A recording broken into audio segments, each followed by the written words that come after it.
Hey guys, welcome to the Idiot Side Quest. Hey, you didn't see me there, did you? Oh god. So this is a podcast where we go on side quests. Happy Halloween! Yeah, sure. Happy Halloween, Happy everybody. Halloween. Yeah, welcome to our Halloween special. For those of you who generally listen to the podcast either on Spotify or iTunes and don't actually watch us on YouTube, let me tell you, You're missing out. you're missing out on And what I'm missing, mostly. what regret looks like. Just to clear up any confusion, I'm a juggalo for Halloween. It's great. And then Brandon, I would say, is if Jenna Marbles and Green Man had the spawn of Satan. I'm a mobile green screen. Look at me. It's like I'm not even here. I'm gone. And if you're just listening, I'm always gone, but that's okay. This episode will fuel your nightmares, which is very Nice. fitting for our Halloween episode. We're watching something, or We're Reviewing. reviewing something mighty terrifying. mighty terrifying, emotionally scarring. Something you never forget. Especially if you were growing up around the year 2004. Which is when this movie, incidentally, aired. On On- Nick. No. Cartoon Network. No, it was Nick. Is it Nick? It's Nick. Oh. Well, anything on Nickelodeon is, ooh, Cool. already nightmare fuel. But we're going over Scary Godmother. Yep. We're going to be critically reviewing this I don't know about that one. well-renowned film that many people love, which I did not know existed until you and Logan told me about it. I had no fucking clue that this was a thing. You wish you had no clue about it too, but now you know. I wish. For those of you who have not seen this masterful piece of work, you can look Scary Godmother up on YouTube, and the entire movie is a 47-minute runtime there. It's like the first result that comes up, both that and the sequel. We're Yep. only going over the first one, maybe the sequel at a later date. Who knows? Curiosity might be a curious thing. I think I might be too dead inside. I really genuinely like if Jenna Marbles and Green Man from It's Always Sunny had given birth to the Antichrist. That's me. I'm here. I guess we're gonna get into this.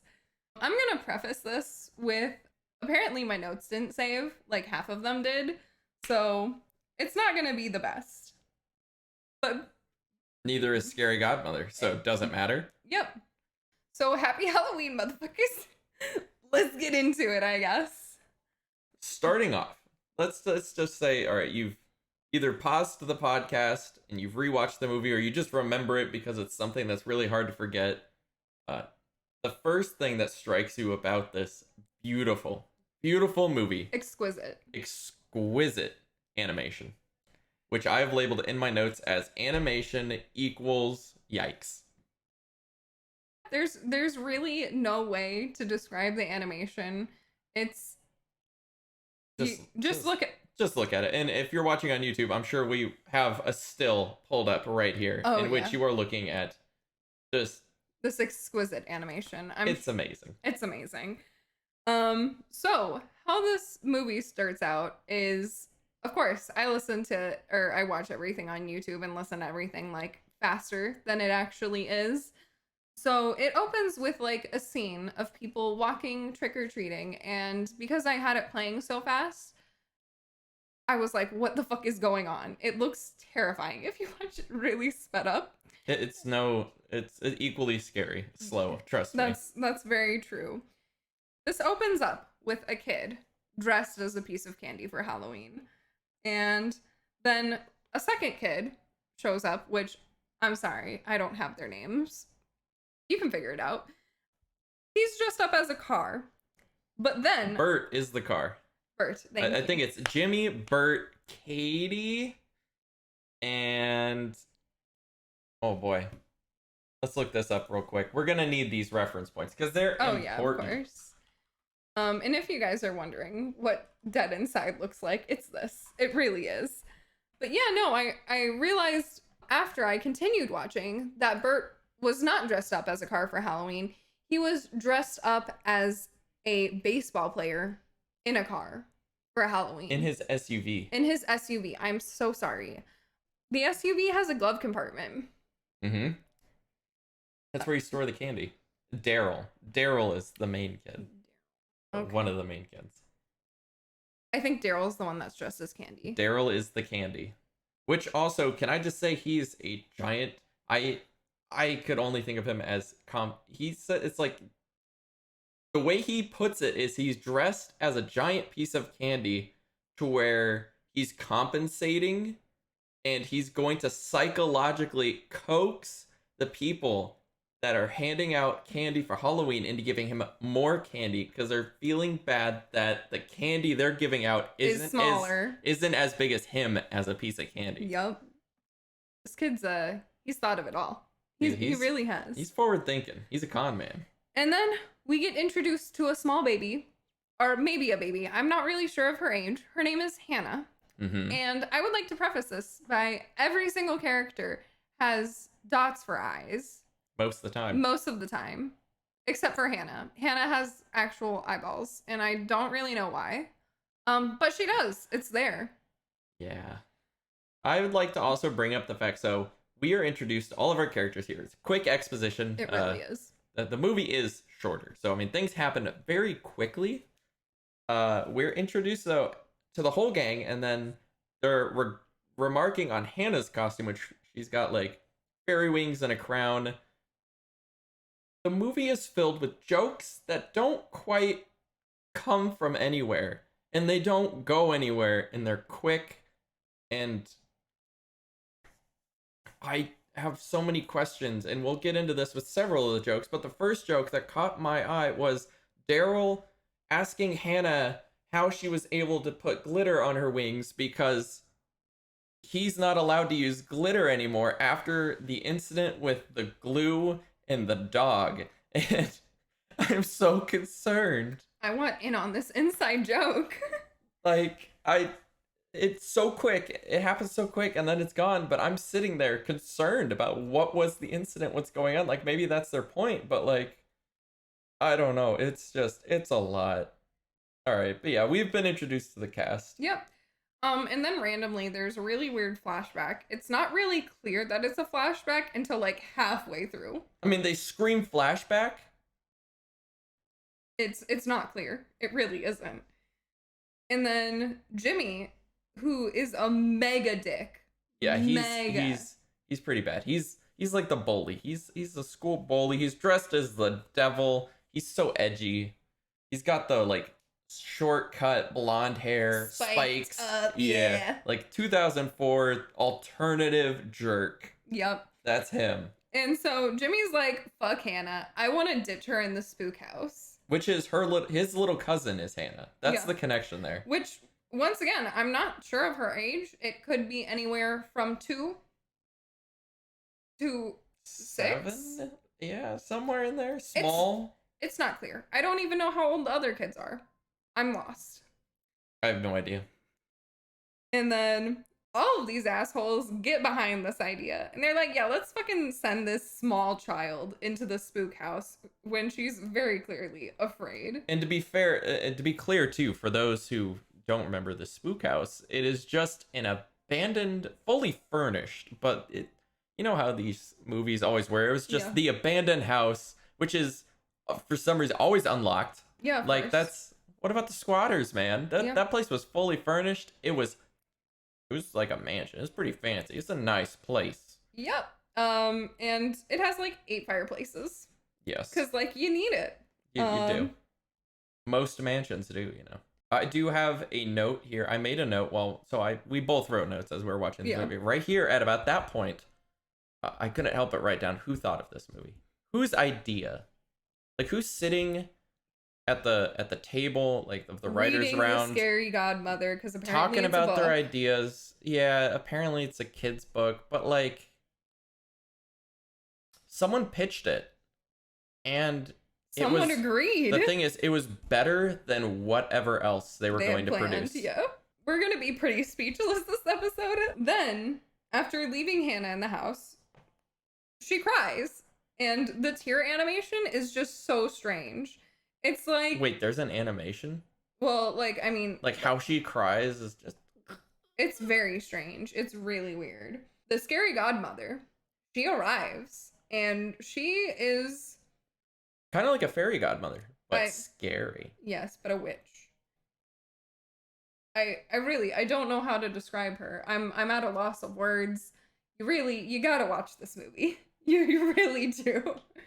Uh The next thing that happens is they're talking about, hey, I'm your scary godmother. Like, what's the matter? And she says that she's afraid, and they're like, well, come with me. yeah, let's And go to a different dimension. they whip out of that bitch. They zoom away.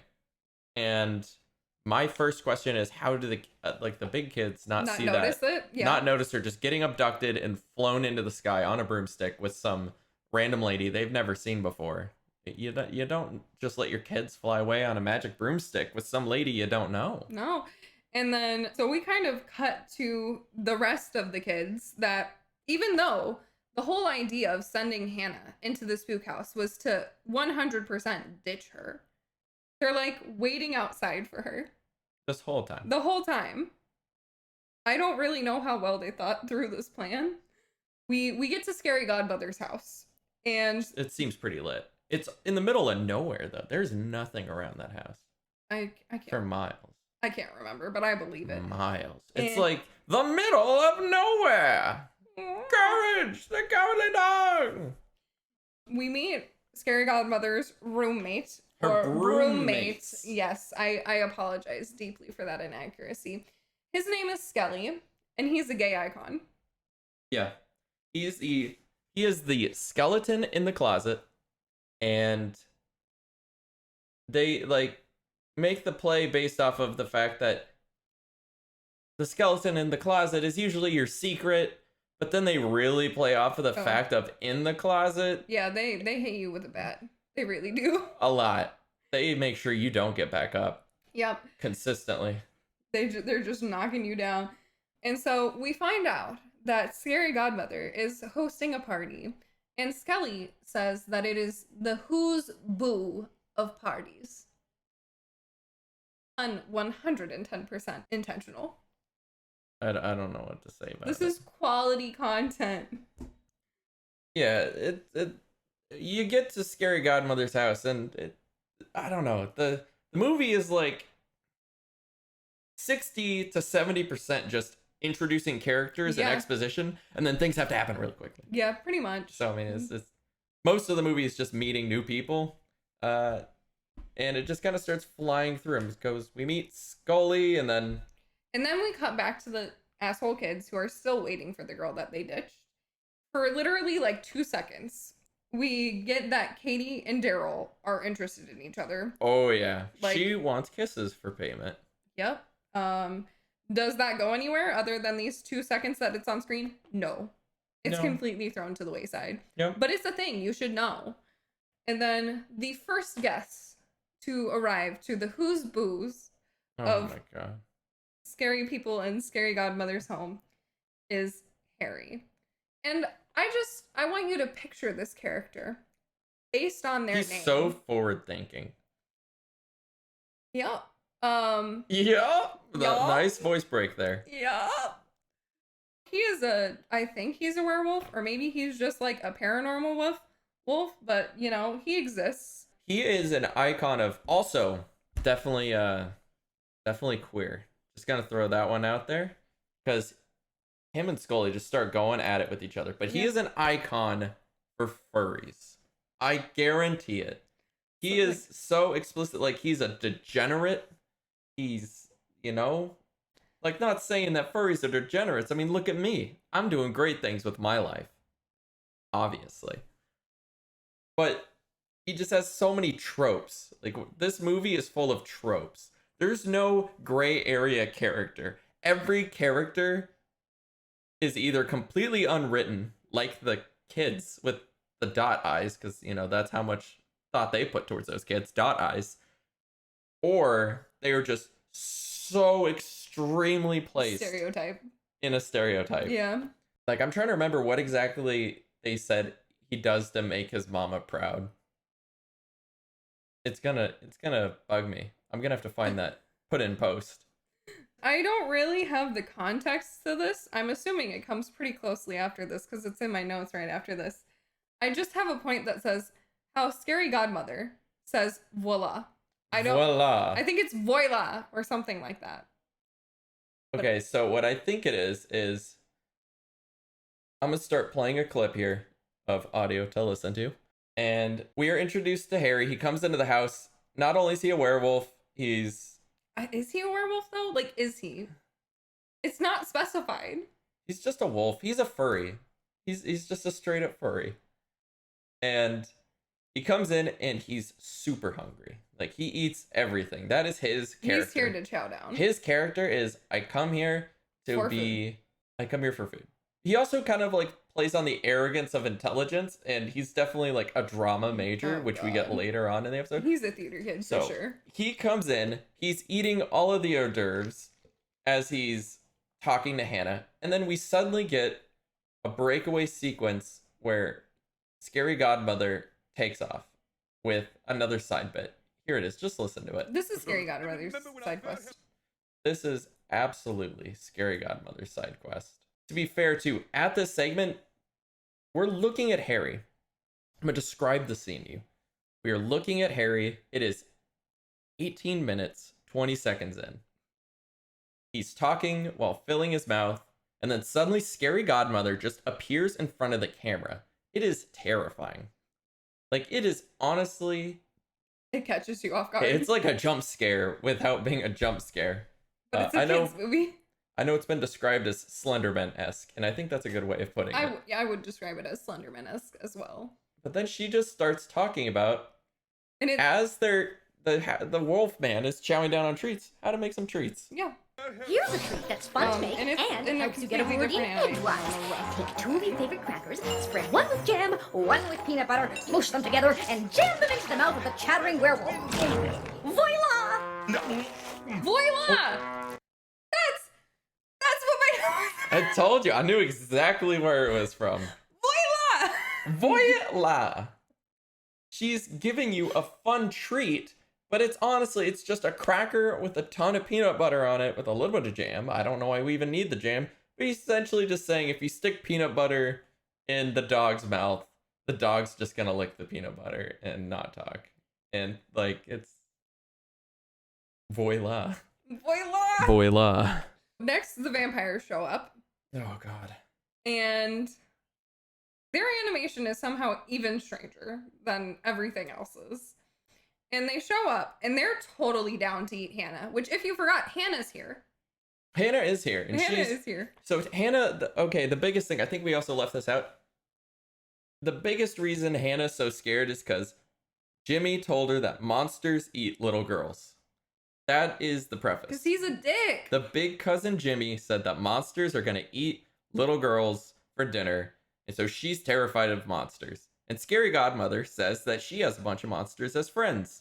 And so we're going to go meet all those friends that are monsters. And that's the preface, honestly, of this movie. That is the plot. Yep.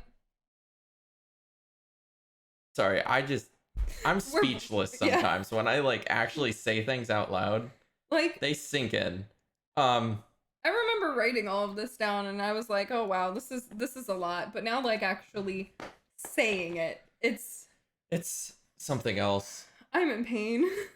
But we're going through and we're meeting these monsters, so Hannah gets over her fear of monsters.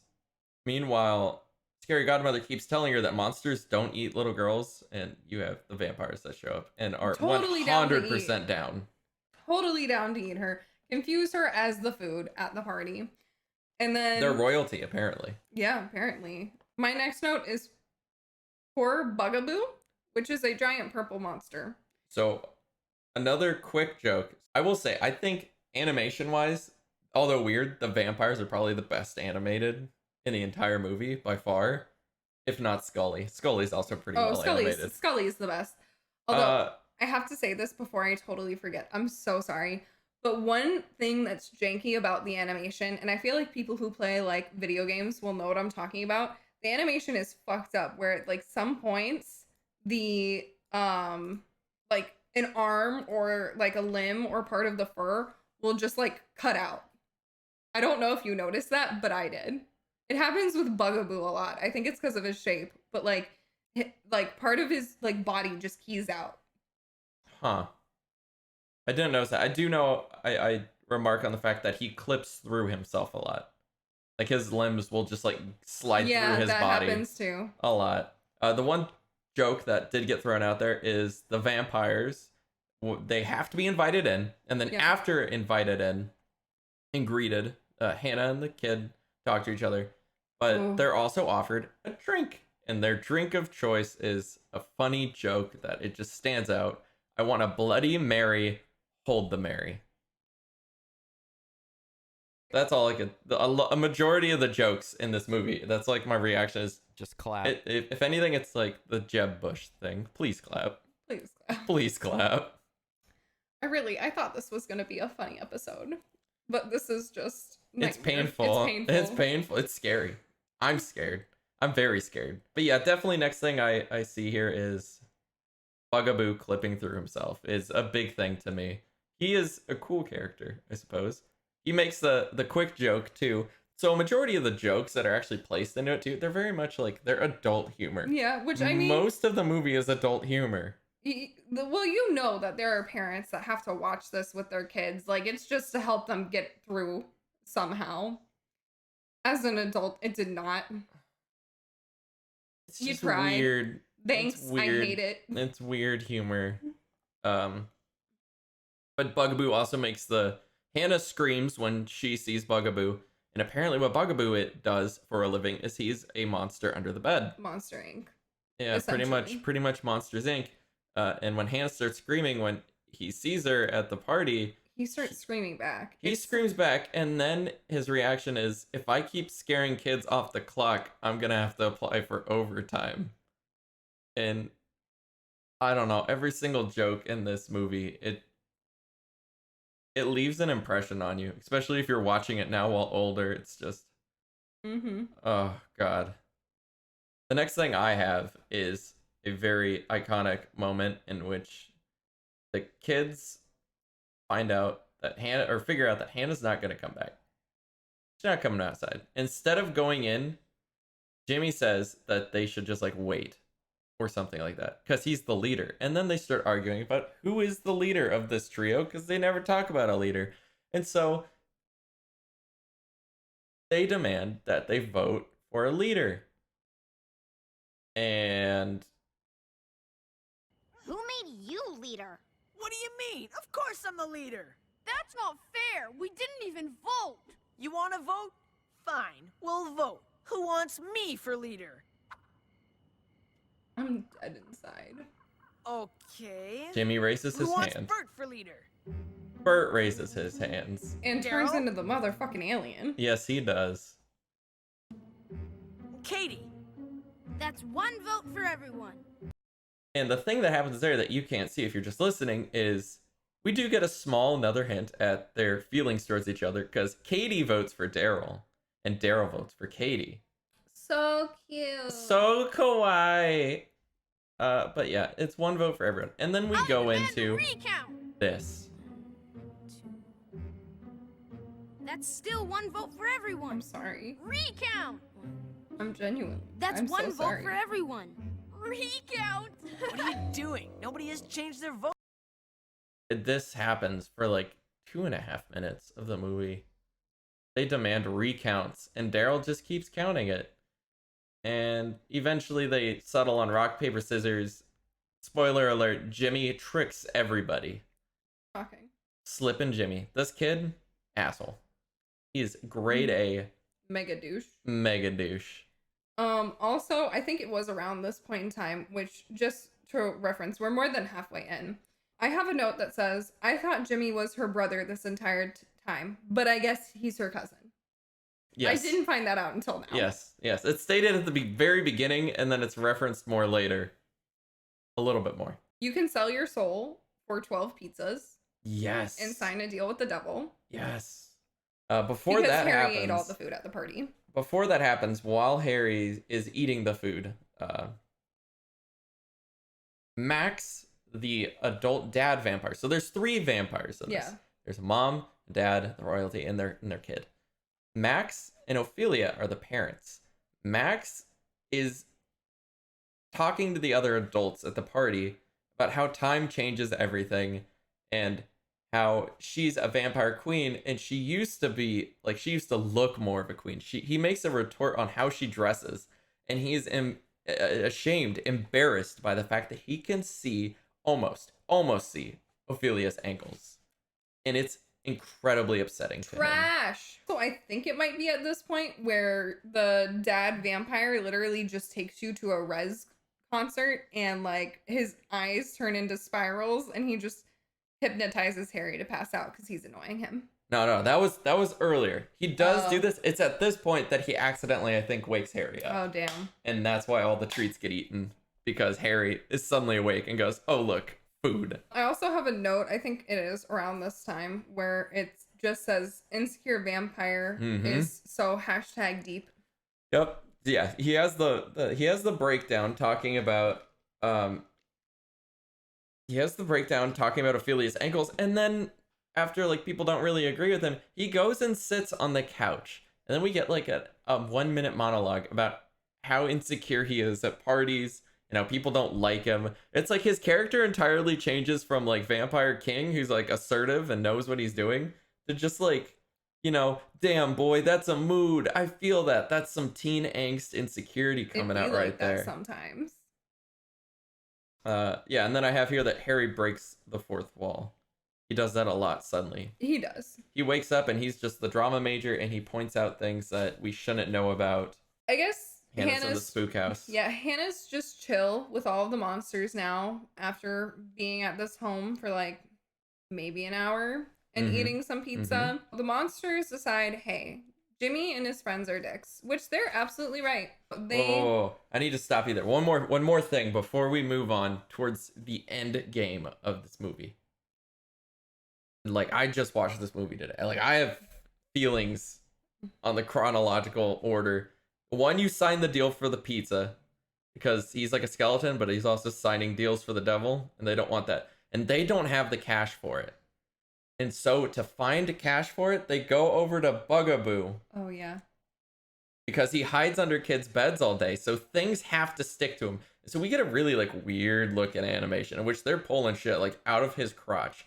Like, they say they find it in his armpit, but like all the characters are down in his crotch, just like going to town, pulling things out of there. And then there's one more soundbite that I just really need like to point out. They're talking to the vampires about like garlic on pizza, and Hannah and Bugaboo don't want to try the blood pizza, so they get out of it by talking about how they've eaten garlic on their pizza, and if they take a bite of his pizza, it's gonna hurt him. But then suddenly, out of nowhere, comes a joke. Please listen. Well, we've been eating pizza with garlic.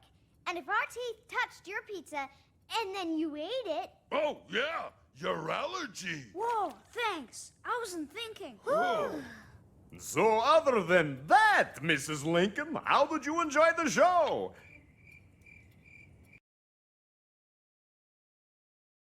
I hate this episode. I hate it so much. They throw in a joke about the Lincoln assassination. That is the biggest thing about this movie to me. It's just out of nowhere. Like, most jokes are out of nowhere, but this is a kid's movie, and they suddenly make a joke about the Lincoln assassination. And it's met with that cricket reception, but like...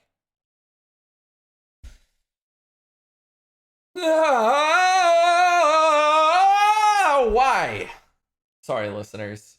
I have so many thoughts. Like, just why? Why? This is so above kids' heads. Even if you're like an adult and you know that it's a Lincoln joke, like, why is it there? Why? Why Cartoon Network, Nickelodeon, whoever made this movie, why? Just... Why? Okay, now we can move on. So my last note, I think this is where the rest didn't save or whatever. Or you just drew the line morally, yeah, maybe, personally. Yeah, maybe I was like, I give up. This is the end. I'm ready to die. My last note is they take time to animate, like, you zoom into somebody's mouth screaming, like, inside their mouth, and they take the time to animate a uvula with a mouth that's screaming as well. That's some alien shit, man. You got anything else? Yeah, I do. Thank you for asking. So we go back, as Leah was saying earlier, to these kiddos. Hannah's talking about the kids and how they wanted to scare her in the spook house. So now the monsters say, you know what? Let's go back and spook them. Let's scare these kids. How could they do this to poor Hannah?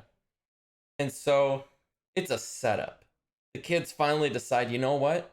We gotta go save Hannah. Incidentally, at the same time that Hannah and all the monsters are coming back. Because plot. Because, plot. Oh, the big plot mover is that Bugaboo is asking about who has done this. Bugaboo's out for revenge. And Hannah states, this gives a quick description of her cousin Jimmy, and Bugaboo goes, that's one of the kids on my list. I scare him every other Tuesday. And I forgot about this.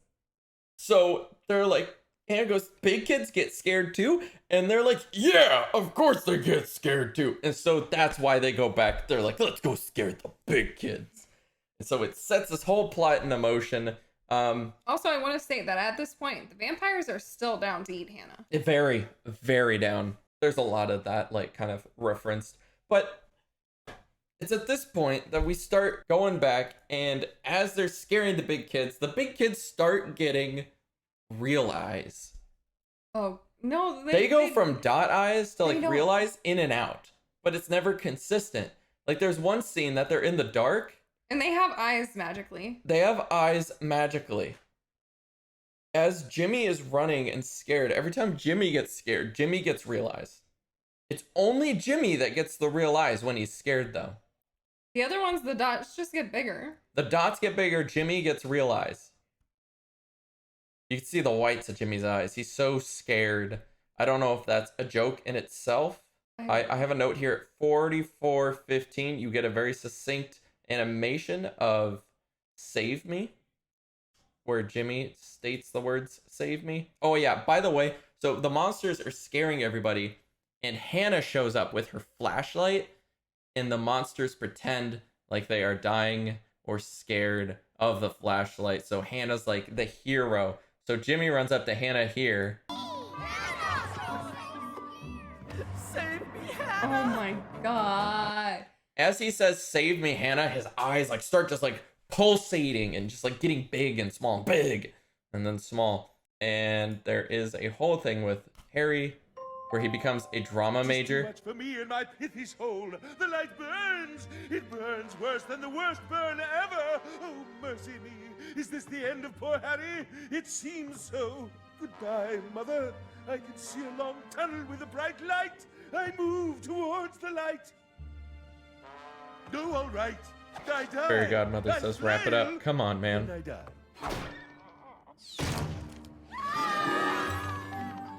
And then at this point, Scary Godmother gives Hannah a key that says, hey, you ever want to come hang out again? Here's a key. Put it in any door, and it's a portal to our dimension.